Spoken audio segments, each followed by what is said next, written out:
Barpo etilayotgan zamonaviy, qulay sharoitlarga ega shaharchalar aholining turmush sharoitini yanada yaxshilamoqda.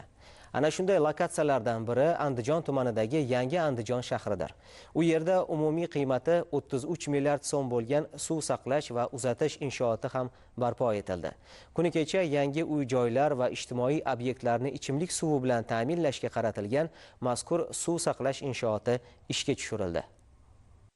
Inshootning umumiy qiymati 33 milliard so'mga teng bo'lib, bu loyiha hududdagi yangi uy-joylar va ijtimoiy obyektlar uchun ichimlik suvi bilan ta'minlashga qaratilgan. Inshootning sig'imi 4000 metr kub bo'lib, u Yangi Andijon shahrining o'sishi va rivojlanishi uchun zarur bo'lgan suvni saqlash va uzatish imkonini beradi. Ushbu inshootning qurilishi yakuniga yetgani va ishga tushgani bilan Yangi Andijon shahrida ichimlik suv yetkazib berish muammosi to'liq hal etildi. Inshootning vazifasi faqat suvni saqlash emas, balki uning samarali va barqaror uzatilishini ta'minlashdir. Suv saqlash va uzatish inshooti zamonaviy kompyuter texnologiyalari asosida boshqariladi. Barcha ish jarayonlari operator tomonidan kompyuter yordamida amalga oshiriladi. Bu avtomatlashtirilgan tizim suv uzatish jarayonini samarali boshqarishga yordam beradi. Bittasini o'zi hozir shu 1600 aholiga suv haydab beradi. Yangi Andijon qancha kengaygan sari bu inshootimiz ham nasosni xonamizga ham quvvati yetadi bemalol. Suvimiz zaxira bo'yicha uzluksiz yetib boradi. Prezidentimizga ming rahmat. Mana yashayapmiz 2 yildan beri. Mana suvlarimiz naporda keladi. Mana qarang.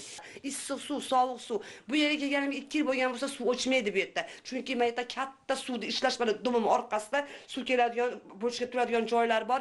Suv hech qachon muammo bo'lmaydi bu yerda. Mana maza qilib yashayapmiz.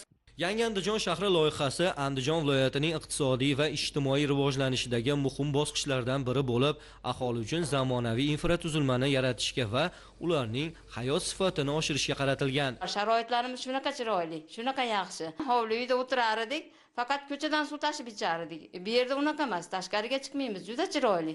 Aholi xonadonlarga kirib borayotgan ob-hayotning zaxirasi mavjud. Endilikda shaharning o'zida ikkita yirik hajmdagi, shuningdek, shaharga kirish qismida sig'imi 4000 metr kub bo'lgan quduqlar qurildi.